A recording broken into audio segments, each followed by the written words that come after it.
Hi guys, I'm Kelly Yang. I'm the author of Front Desk and Parachutes and Three Keys, and I'm here for another class for you guys.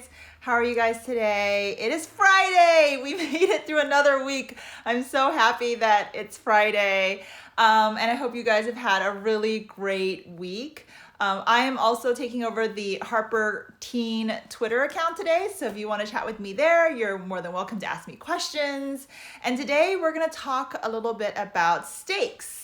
Okay, so but before we start, I wanted to share some great news, which is that my new YA coming out, my debut YA Parachutes, just got its 3rd starred review from Publishers Weekly. Woo woo! So if you guys don't know what a starred review is, it's really hard to get a starred review. It means that the book is really, amazing and outstanding in some sort of very extraordinary way. And I'm so blessed and lucky to have 3 starred reviews for Parachutes. It really is a fantastic book. And if you guys want to support me, please go out and pre-order this book from your bookstore or from online, wherever, because it would really mean the world to me. For all creators with a book coming out this month or next month, we're in a really hard situation. So I really appreciate it if you guys can support creators as much as you can through this really hard time. Okay, so we're talking about stakes in writing. And stakes is basically, if you want to understand what stakes are, it basically is what is the worst thing that can possibly happen if things go wrong to your character in a story? Like, what is the worst thing that can happen? And so when we have really high stakes, like, oh my God, if things go wrong, the character's gonna die, right? Those are really high stakes. And what it does for us as the reader is we go, oh my God, if they're gonna die, that's so horrible, right? And it makes us want to keep reading and keep finding out what's gonna happen. Stories that have high stakes really impact us. They get us all fired up. We are really excited to find out what happens. We care more about the characters. We care more about what's gonna happen. I mean, just think about it in your own life, right? Like if you have a friend going through a really tough situation right now, and the stakes are really high for that friend, like if they lose that job, they're gonna have to lose their house or something. That's a really high stakes for that person. It makes us care more and it makes us want to check in on them and find out how we can help and find out what's going to happen, right? And so the same thing in a story, if a character is going through really high stakes, it makes us care so much more. Okay, so how can you raise the stakes in your story?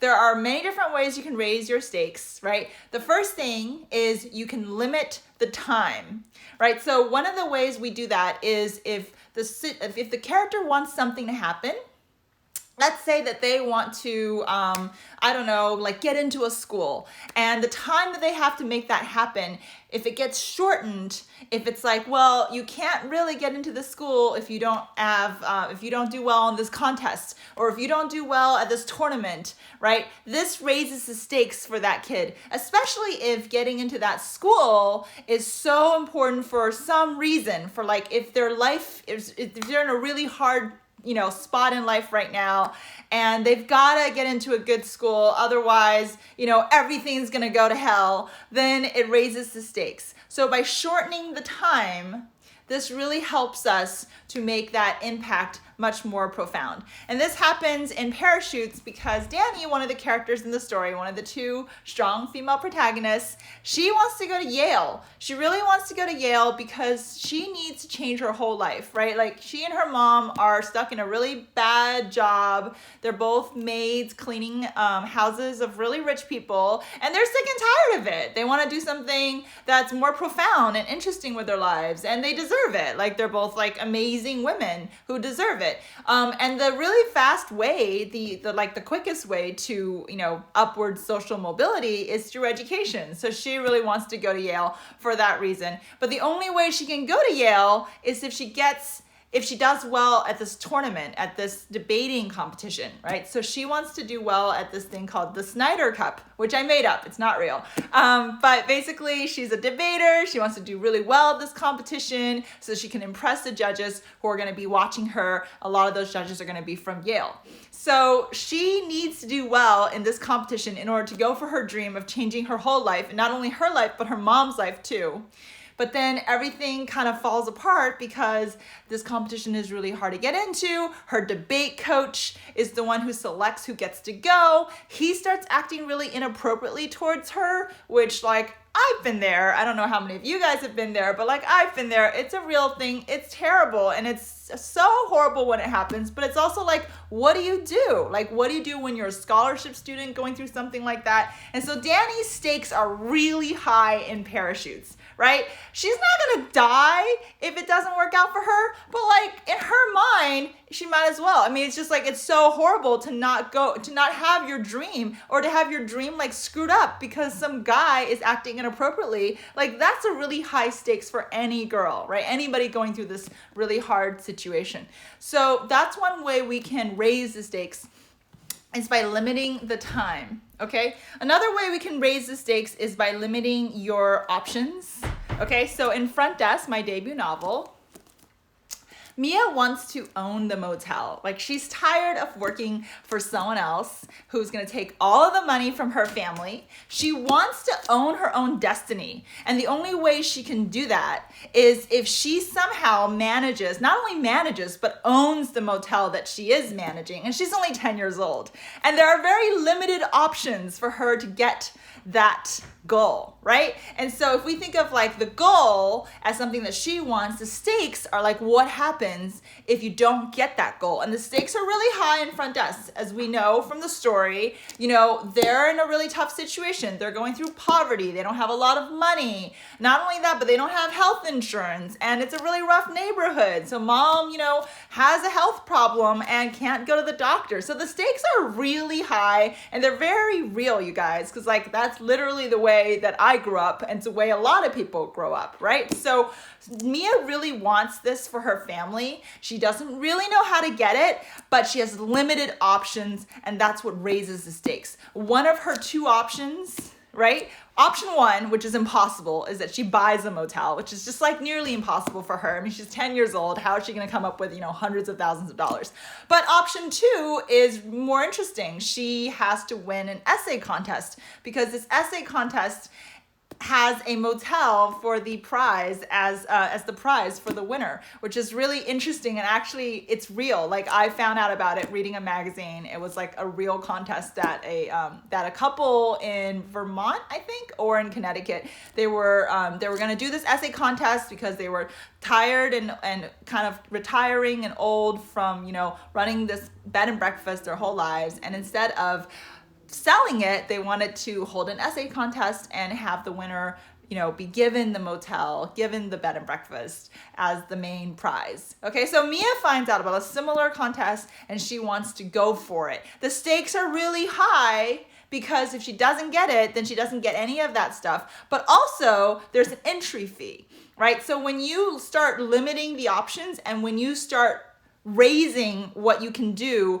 to what the character needs to do in order to go for some of those goals, then you're really upping the stakes. Okay, so in the story, Front Desk, Mia has to enter this contest by raising $300 for her entry fee.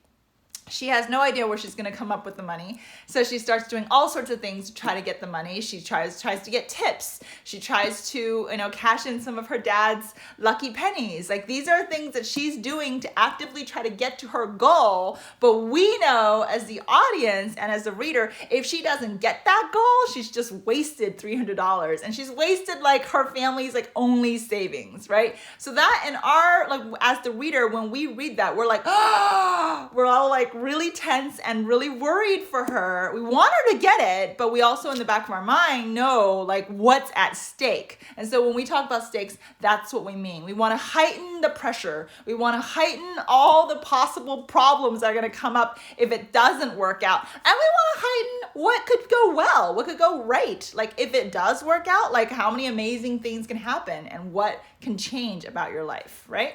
So limiting options, limiting space, limiting time, and then limiting space is another way to heighten the anxiety and the stakes, right? So when we talk about limiting space, we're talking about physical space, right? In Parachutes, once again, Claire and Danny are two roommates that don't really like each other, but they have to live in the same space. Okay, they live in the same house because Danny's mom rented out a spare bedroom to Claire.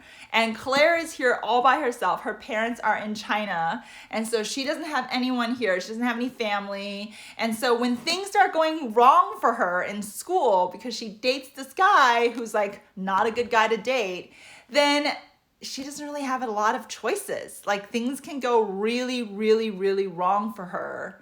They could also go really, really well for her. Like it could be really fun to be there without your parents and have your parents' credit card and just like do whatever you want, right? But by limiting the space and limiting all your allies, it really creates high stakes for Claire. Okay, so that's one way we're able to do it. We take these people and put them in one location so we really can heighten all the stakes and we can explore the character a lot more. I did the same thing with front desk. A lot of these people are living in the motel, right? We've got Mia, we've got her friend Hank, we've got Billy Bob, Fred, Mrs. Q, Mrs. T. They're all weeklies in a motel. It's a small space, so the stakes get heightened automatically when we limit that space to a small place. I'm the kind of writer that doesn't need a lot of setting to write. Like my stories tend to take place in like, I don't know, 5 settings. You know, I could have a story that really only takes place in like one house, one school, you know, maybe the library occasionally, the park, and then that's it. That's like that could be like, those could be all the locations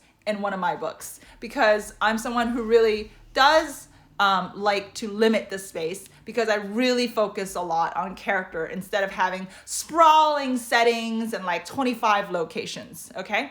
And I found the benefit of that is that you can then really tighten that space and it can really work to your advantage. All right, another way we can limit the stakes, we can raise the stakes is by limiting allies.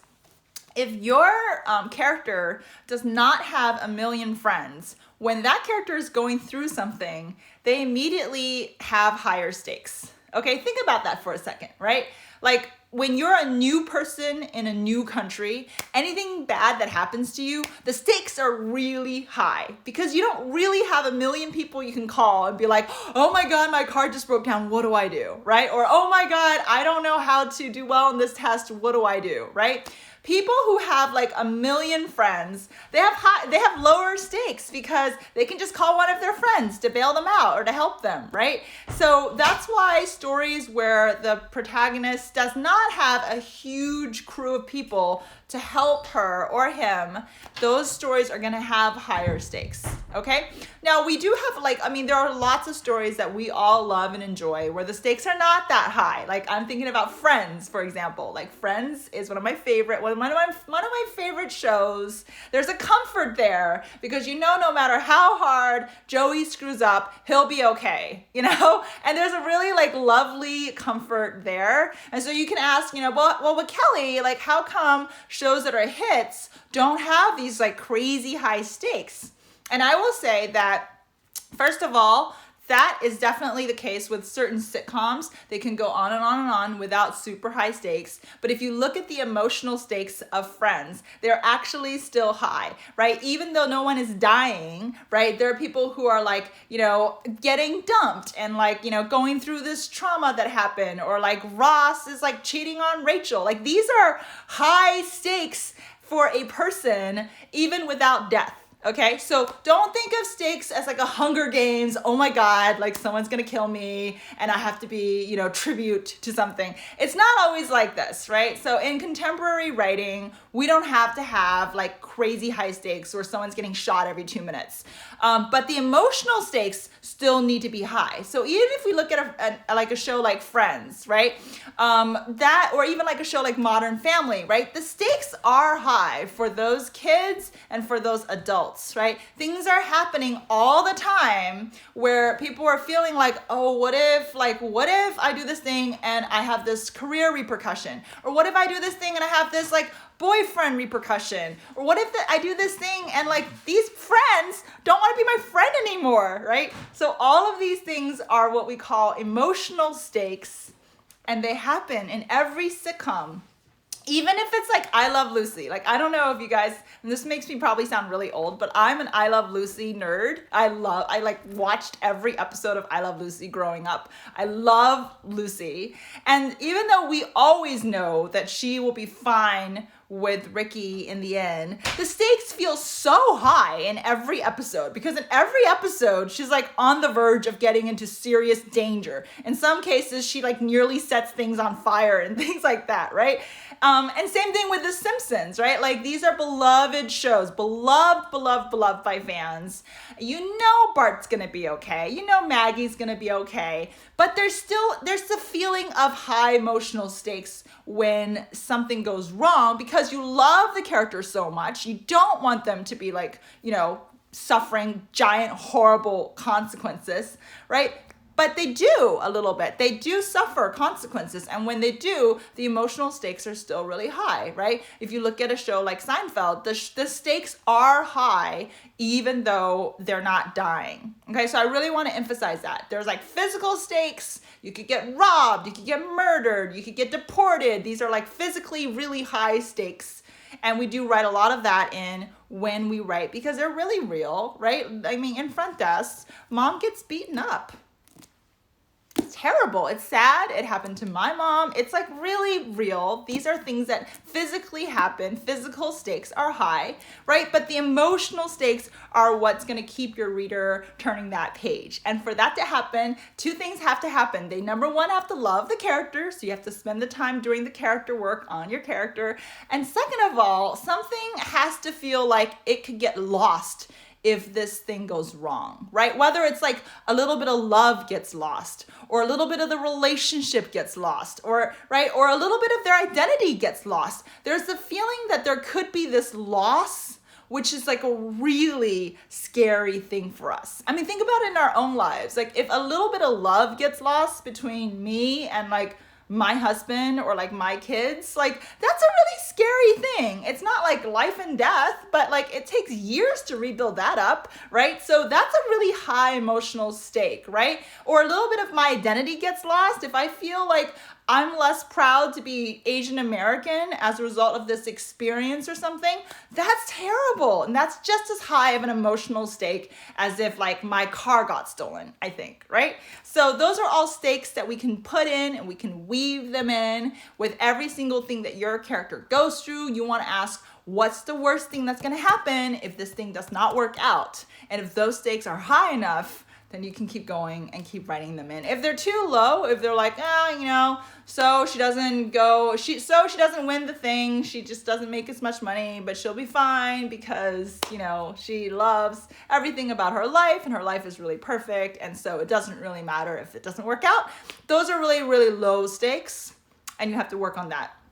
Because what's going to happen is your reader's just going to be like, you know what? Nothing bad's going to happen to her, so why should I keep reading? Like, why should I care, right? So those are what stakes are. You want to make your character want something in order to start maximizing those stakes, okay? So let's talk a little bit about what your character wants, okay? So this is something that you have to really start thinking about, right? It always starts with, what does this character want? Why do they have to have it? Okay, so again, like a lot of what you're building is going to be trying to persuade us that that thing that they want is the only option, is the only realistic way they're going to get to point B in their life, right? They're at point A in their life, they want to go to point B in their life, and this thing that they want is the only vehicle to get them to point B. Does that make sense? Okay, so I'll give you an example, right? Like in Parachutes, her parents, Claire's parents, want her to have a great education. She is living in Shanghai when the book starts. And in Shanghai, a lot of the kids have to take what's called the Gaokao, which is a very, very, very hard test. It's way harder than the SAT. It's like crazy hard. Like girls have to just like be on birth control pills during the Gaokao so they don't get their periods. It's like really, really scary, you guys.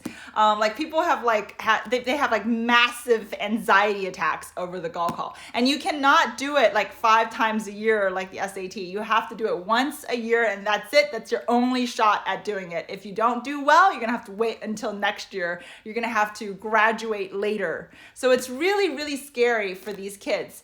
And our parents think that The only way Claire is going to be able to get out from this like crazy pressure in Shanghai is if she goes to America and she goes to a private high school in America. That's their way of getting her from point A to point B. Right? In order to understand the story, you have to read Parachutes and read the early chapters where it's set in Shanghai to understand the full anxiety of what they're going through.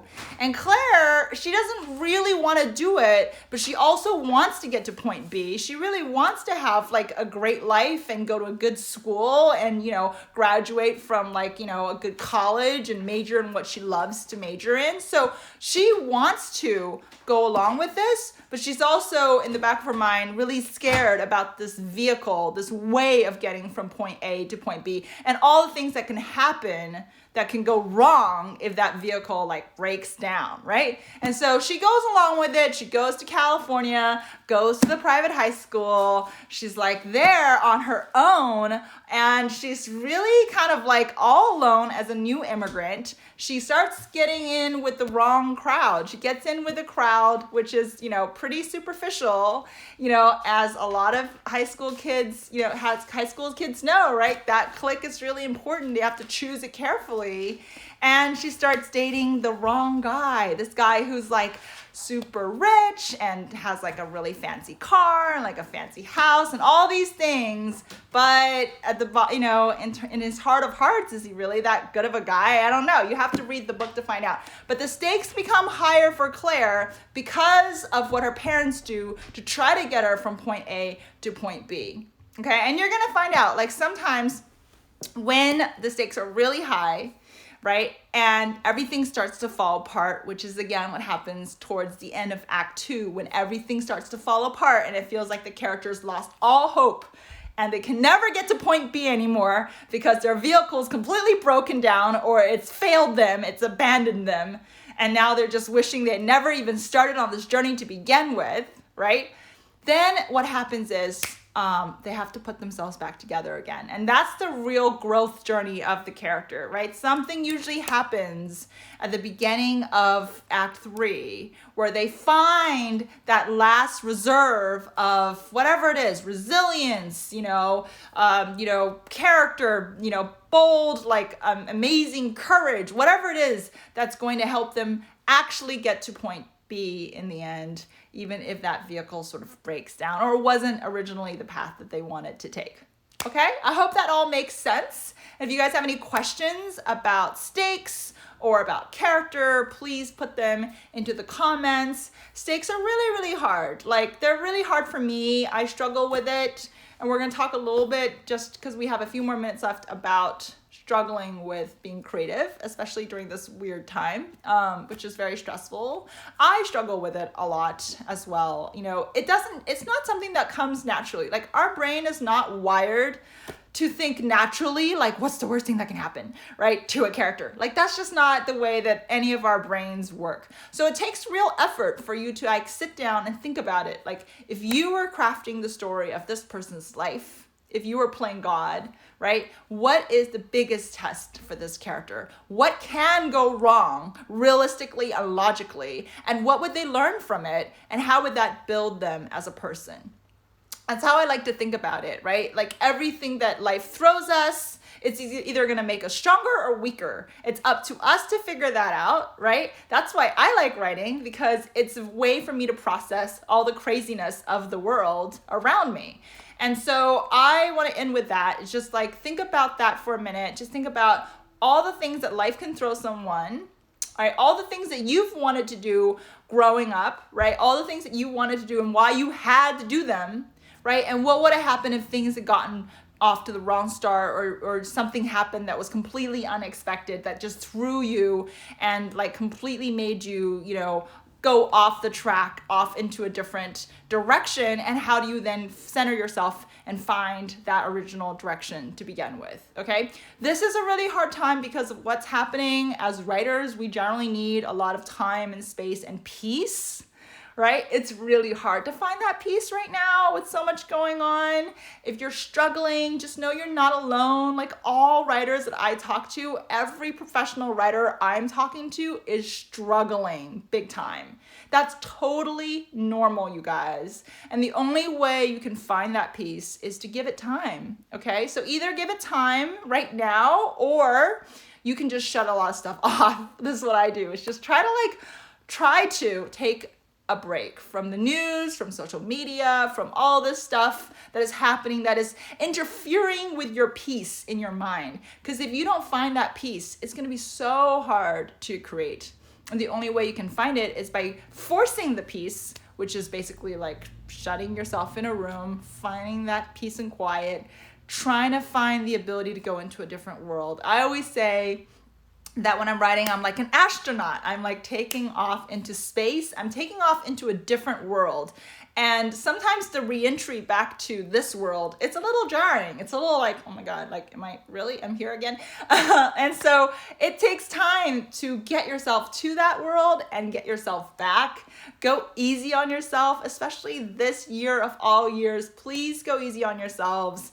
You know, we do not need to be hitting certain work limits or word limits or any of those limits, because we just want to be finding the joy again in creating, right? Like that's what this year for me is all about. It's just like working on things I really love, finding that love again, finding that joy, because what that does is that joy is what's going to sustain you. It's what's going to get you through this really hard time. It's what's going to take you away from the anxiety of this world into a different world. And that can be a really wonderful feeling. It can be like such a relief to get away. It's like a little mini vacation. So I will leave you guys with that. Thank you so much for watching. And don't forget, please order parachutes and support this book and support authors and your local indie bookstores. Stay safe, you guys. Stay indoors, stay safe. And I will see you guys back here on Monday.